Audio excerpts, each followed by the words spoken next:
Hello and welcome back to our channel.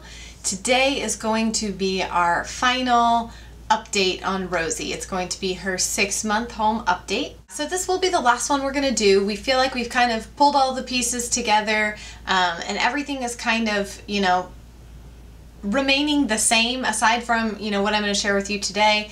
Everything's just moving forward really smoothly, and we just feel like this is a good place to kind of stop the updates. I know a lot of times when people do updates after they've given birth to a baby, they continue those until the year mark. We just feel like 6 months is a good place to stop. So I will be bringing Rosie in for a little bit of this video, but I'm just going to quickly kind of go over the things I wanted to share with you guys, and then I'll grab her.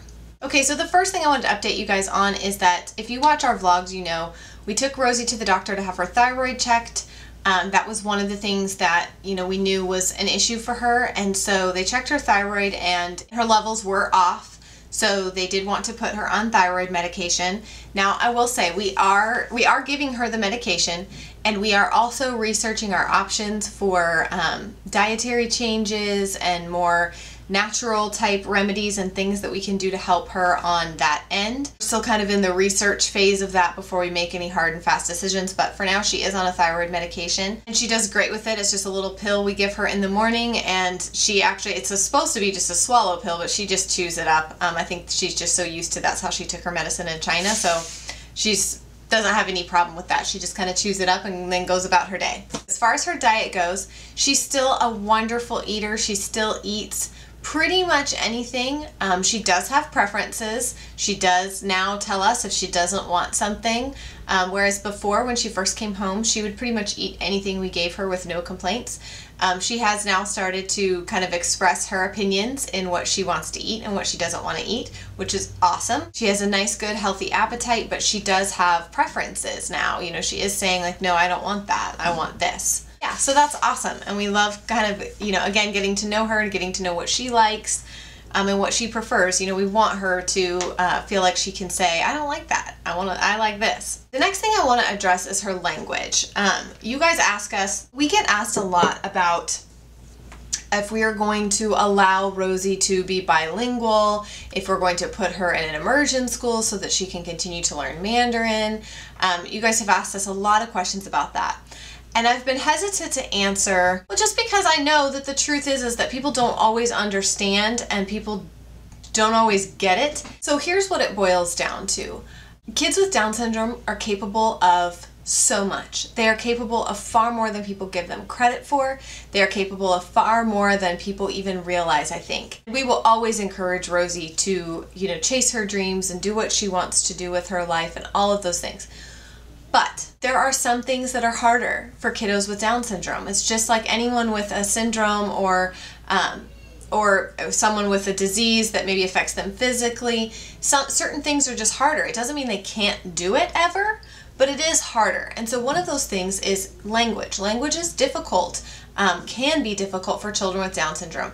They tend to, and this is a blanket statement, which is not true for everybody because Down syndrome is a spectrum, but they do tend to speak later and take a little longer to learn to speak and to speak properly. So it's not really fair of us at this time to expect Rosie to be able to be bilingual. When we adopted her, we were under the impression that she didn't speak more than just a few words. So we were kind of surprised to see how much Mandarin she actually knew. That's just not a fair expectation to put on a 4-year-old. So she picked up English very quickly. She began to understand us very quickly, and she began to speak it back to us very quickly. She's done really well with it. Her communication is great. We still obviously have lots of progress that can be made, but what she's doing now is great. She's communicating with us when she wants things. We understand what she says most of the time. She does still use some Mandarin words, and you guys hear her. Sometimes in the videos you'll tell me like, oh, she said this or whatever, and I absolutely love that. So yeah, we are doing what we believe is best for Rosie, and that is to help her learn English at this time. We're absolutely not saying never or that we want her to lose her first language.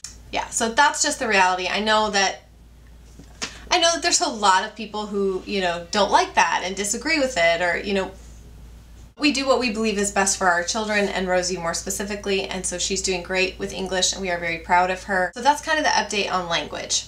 I do also want to add that she does love listening to, I bought her a CD, well, I guess it's not a CD. I bought her an album on iTunes. That just shows how old I am, a CD. It's called A Little Mandarin. That's what the cover looks like, yellow with a little mandarin orange on the front. And it's a lot of like Chinese classic children's songs. And she loves it. So we love to sit and listen to it. Even my other kids love to listen to it as well. So, okay, so one of the other big changes is that we were finally able to move her into a big girl bed. She's been sleeping in a crib, pack and play type setup. She was in a crib in her orphanage, so that was the smoothest transition for her. We finally felt like this month that she was ready to move to her big girl bed. We talked to her about it a lot, asked her if she wanted to do that, and she did. So it's been about a week or so that she's been napping and sleeping in her big girl bed. She does get out of it sometimes, and I'll hear her little bedroom door open. So I think I'm going to put some kind of like alarm type thing on her door so that it like dings and I know if she's opened her door, because obviously we want her to be safe. So yeah, she's loving sleeping in her big girl bed. And I'll admit, there's like a little part of me that's kind of sad. We're about to have no kids. Jonah's transitioning out of his crib into a bed as well. And so we're kind of getting to a place where we don't have any babies anymore. We don't have anybody in cribs. We don't have anybody like, babies anymore. Everybody's growing up and it's making me sad. Which moves me to the next thing, which is the potty training. Y'all have asked me a lot of questions about that. She was not potty trained in China. They potty train differently over there, at least in the orphanages. I don't know how it works within a home, but in the orphanages, it's more of like a timed thing where at certain points of the day, everyone just sits on a potty and you sit there for 10 minutes. And I think they just kind of hope that you go. So it just looks a little different there. So she was not potty trained when she came home. We decided to wait a little bit to try to do that with her. Again, kids with Down syndrome do tend to potty train later than a typical child. So we didn't want to pressure her. We didn't want to add that kind of pressure to her newly upon coming home. But she's been home for 6 months now, so we felt like it's time. She has used the potty a few times. You might have seen that. I've talked about it before, but she has used the potty a few times, so that's awesome. And I kind of decided that I was going to potty train Rosie and Jonah together. Dare I say it might be like potty training twins? I'm not sure. Twin moms, can you tell me, like, am I glutton for punishment by trying to potty train them both at the same time? We're all geared up to start potty training. We wanted to wait till after swim lessons were over, so hopefully that goes well. And if that does go well, then we are like legit no babies, no little ones anymore. No one's going to be in a crib. No one's going to be in diapers, which is great. Do not get me wrong. Listen, I don't think anybody likes wiping somebody else's butt. I used to be a CNA, so I've wiped adult butts and kid butts. Nobody likes wiping butts, but it's just something about that, like, that last pack I bought a box of diapers yesterday at the store, and in the middle of the aisle of Target, I legit like laid hands on my box of diapers and was like, Lord, please let this be the last box of diapers that I have to buy. And I was like, well, okay, maybe just this is the last box for now, and maybe the next box we buy will be like tiny little newborn sized diapers. Anyways, so yeah, so we're getting ready to start potty training. I wanted to wait till swim lessons were over, and yeah, hopefully that will all go well. Speaking of swim lessons, y'all know we've been doing the ISR swim lessons. Some of y'all have been very vocal that you don't really like the ISR swim lessons, which is fine. I'm a firm believer in to each their own. We love them. We have 4 children that have now completed their swim lessons through our swim instructor. Rosie is the last one. She is still taking lessons. She'll have a week break this week because our instructor is going on vacation, but she'll be right back to it next week. Again, we expected this. We knew that she might take a little bit longer to put it all together.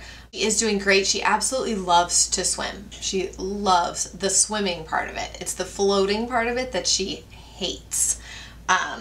So anytime she has to flip and over onto her back and float, she just cries, which is fine. I think people are confused that with ISR, there are kids who go through the program, they're done, they graduate, they can do it all, and they still cry. And that's okay, because guess what? Especially if you're talking about a baby or a little child, like a small child, if they fall in a pool, you don't want them to be silent, because at some point they might need someone to come get them out if they can't get out on their own. And so I would rather Rosie be floating on her back and crying so that I hear her and know that she has fallen into something, or if she's at someone else's house, that they hear her, than to just float silently and maybe not be able to get out. So anyways, her crying on her float is not, as a mother, does it make me sad? Of course. No mother likes to hear her children cry. Sometimes their own personal safety outweighs that. We love ISR. It's been wonderful for us. Our children have done beautifully. Like I said, our other 4 children have graduated. The last thing is that her birthday is coming up. July 30th, Miss Rosie turns 5 years old. 5th birthdays are just kind of a big deal to me. I'm not even exactly sure why. I just feel like, to me, it's when you make the transition from being a toddler into like a kid. Does that make sense? That's how I feel anyways. Maybe you guys are different, but I feel like 5th birthday is when you're like a kid. You're like a big kid. This birthday's a big one, and we have a lot of people that would love to celebrate Rosie, so we are going to be doing a party for her. Still working out on the details with that. We may be doing a joint party with her friend Eloise, who just came home from China. Her birthday is July 20th. So we might be doing a joint party with them. Kaylin and I are still working out the details on that because Eloise just came home. So she's got a lot on her plate right now too. So yeah, Rosie is doing beautifshe just swooped right in and fit right into our family like she's always been here. Her siblings love her. If you watch our vlogs, you have seen everyone is just crazy about her. Her brothers love her. They love to play with her. They love to snuggle her. Sometimes she resists. Sometimes the love is too much and she's like, get off of me. We're still waiting for the school district to call us back about her evaluations. We can kind of figure that stuff out, but she will be going to preschool in the fall. We're going to do that for this year, and then probably do kindergarten next year. So that's the plan at this point. She's very excited to go to preschool. We've been looking at backpacks and all of that stuff. So say hi, friends. Look right there at the camera. Can you say hi, friends? Bye. Hi, friends. Hey, Rosie. Do you like your swim lessons? Are you learning to swim? Oh no. What's your nose? Are you learning to swim? Yep. Do you like it? No. Nose or no? No. Do you like swim? No. Your nose? She doesn't like it when water gets in her nose. So every time we talk about swim, she always says, my nose? Your nose? Do you get water in your nose? Yeah. Yeah? I know. Do you like to float? Sure. You like to float? Sure. Yeah? Say not really. Me. That is you. Say hi. Hey. Hi. Hi. Do you like your big girl bed? What's that? That's Mommy's phone. Do you like your big girl bed? You go night-night in your big girl bed? No. Well, you don't have to right now. Bob. Bob is downstairs. So she is still calling my husband Bob, which she has shortened from Baba to just Bob. So it's kind of funny. Actually, it's become a running joke. We all call him Bob now. Do you love Bob? Yeah. You love Bob? Do you like to snuggle Bob? Bob. Where's Mama? Yeah. Mama? Bob. Bob is downstairs. Were you playing with Bob when I went to get you? You. You want your shoes back on? You want your shoes on? Yeah. You. You want your shoes on? Yep. Okay, we'll get them on in a minute. She also likes to say yep a lot. Yep. Yep. Are you putting your stinky feet on my table? Whoa! Don't you get that. Don't you get that. Alright, can you tell our friends? Can you say see you later?